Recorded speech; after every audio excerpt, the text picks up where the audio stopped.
training tracker and the multi-year trends.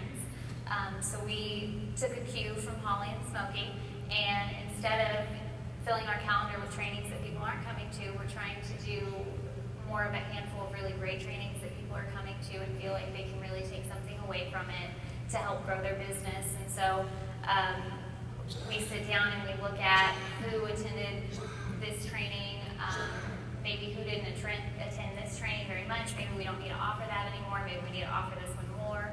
And then looking at the multi-year trend reports to say, where do we have an opportunity? Where do our agents need the most help?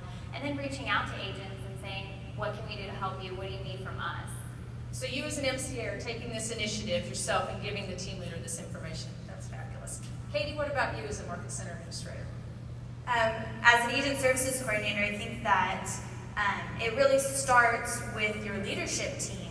And we have a really solid leadership team that there's no weak links. And for us, it's not about showing up at 9 o'clock or 8 o'clock every day and doing our job and just going home at the end of the day. It's about being that person, being the best team leader, being the best MCA, and being the best agent services coordinator for our agents. And it really shows when you ask those 3 retention questions. Do you care about me? Our staff sits down with each agent when they join the company, and they meet one-on-one with them and really build that relationship. So as they build their business with Keller Williams, we know what's important to them. We know their family. We know their kids. So we know what's important to them. And also the question, how can you help me? We sit down as a leadership team once a week and we go over our numbers and our financials so we know where our goals are and what training our agents really do need to help grow their business. And we create an environment that people don't want to leave.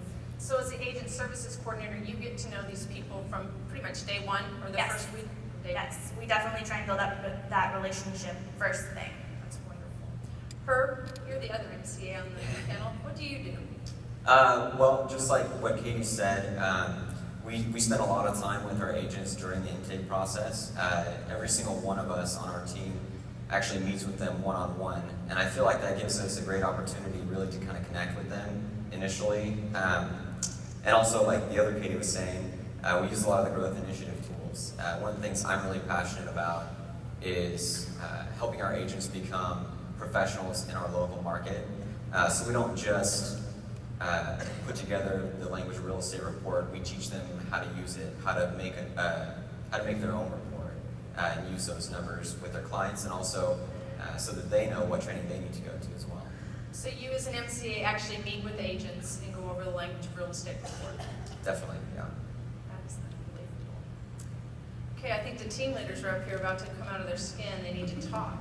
Let the MCAs and the agent services coordinators talk first. Tony, as a team leader, you talked about some amazing things that you started over with. Could you tell them about that? Sure. One of the things that we realized early, especially as we grew, we started the year at 366 agents, and we're at 423 today, just this year. So one of the things that we realized with our size, we had to get our hands around retention. So we went back to basics and realized we created a 100-day plan. So every agent that joins us, whether they're brand new, Cap or Mega, they go through the first 100 days with us.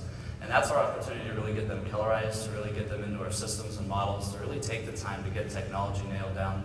We play red light, green light with them to start building the habit. So instead of money, it's red light, green light on how are you doing and are you getting these things done. They've got milestone tasks, just like ATLM. And the neat thing about it is everybody then has an opportunity to bond and meet one-on-one with members of our leadership team. They're meeting with our Director of Education and Training.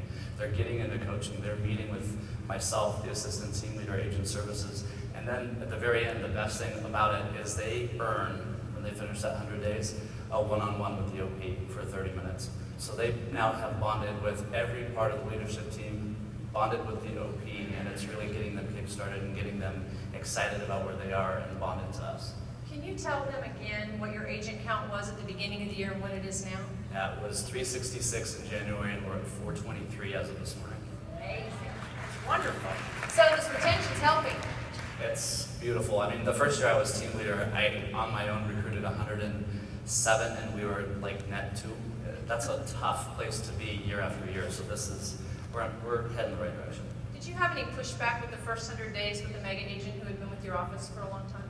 You know what we did, but the value to them was they started seeing the other people that went through the 100 days getting up and running faster with technology and other things, and so they wanted to be there.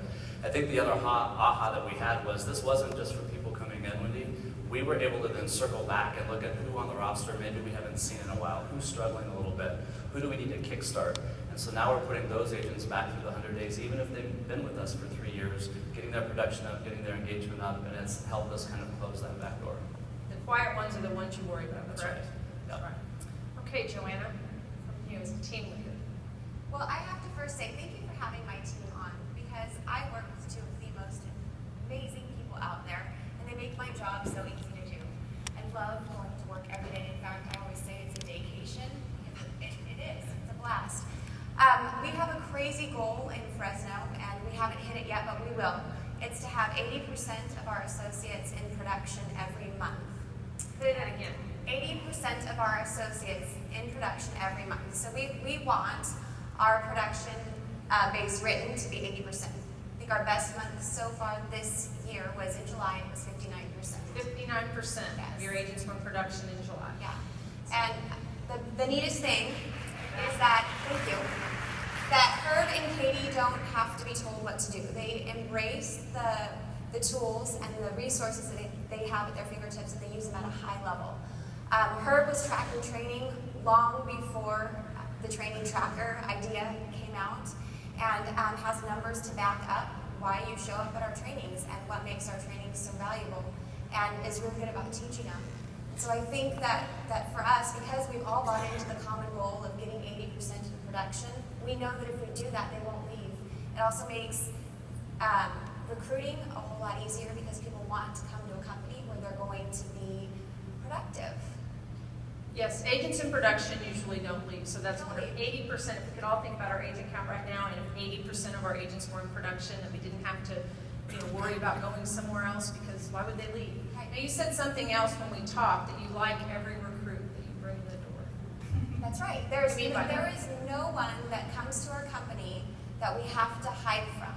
I never have to hide under my desk thinking, oh gosh, they're coming in, or oh my goodness, that person's walking through the door. I genuinely love and like everybody that I bring to the company, and I believe my team does too. And I think that trickles down, and I know that our associates feel it. They know that we want 80% of them to be in productivity, because we care about their families, and we worry, are they eating? How can you go 3 months without a deal? I don't get that. So we're passionate about that, and I think that what Katie said was true. We are high-minded. We're all in coaching, and I will put a plug out there, Diana. We need productivity coaching for agent services coordinators, or MAPS coaching. So every one of your staff members is in coaching. Yes. It's amazing. Except for Katie, she needs it. But you coach her. Well, we do. That's right. Okay.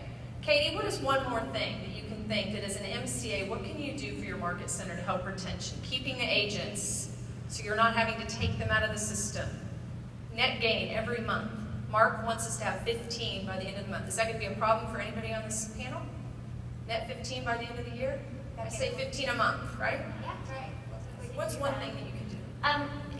Obviously the growth initiative tools are really important. That gives us the information we need to help them. But I think just stepping outside of your office as an MCA and going and getting to know the people that you're working with.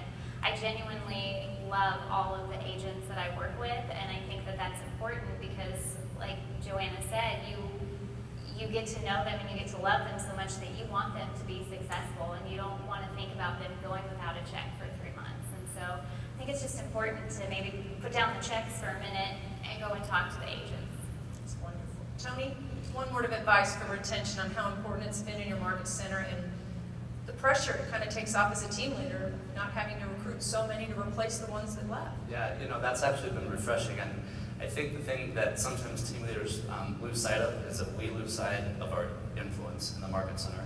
We're going Mach 10 with our hair on fire to hit a number, to do the 2+1, to do all these things and be all these things to all people, but I think sometimes we forget the impact and the influence that we have on our associates. So for me, it's been great with retention, so that I've been able to actually be more visible. I've been able to spend more time with agents to help build community, to just check in and have that one-on-one time with them that is really important to them. Those top producers need you, even though they act like they don't. It's really, really important that you have that engagement to them and help build that. Herb? Well, that was just brilliant what both of them just said. So I think all that I would add to that is just, success happens over time. I mean, we've been working at this, and it's just kind of over the years you realize how much of an impact it has. And then one day you wake up and you're just like, oh, everything that they've been telling me to do works, and here it is. So It's wonderful. Katie? I think one thing that we do is we social listen, which means we friend all of our agents on Facebook, and we're interacting in their day-to-day lives. So when then I come in on Monday, I can say, hey Patrick, congratulations on winning that soccer game this weekend. I know your son did really good. So that they know that, yes, we do care about their business, but we do care about their lives as well. That's wonderful. Now, Joanna, you have 2 of your staff members up here. How did you get them to look at the growth initiative tools and make them have ownership of them? Because as an MCA and an agent services coordinator, the growth initiative tools, they're amazing. We need to thank Holly and Smokey so much for the training tracker on how important it's become and the importance it shows in our training is. How did you get them to buy into this to help you? I didn't have to. I recruited the right people for the right positions.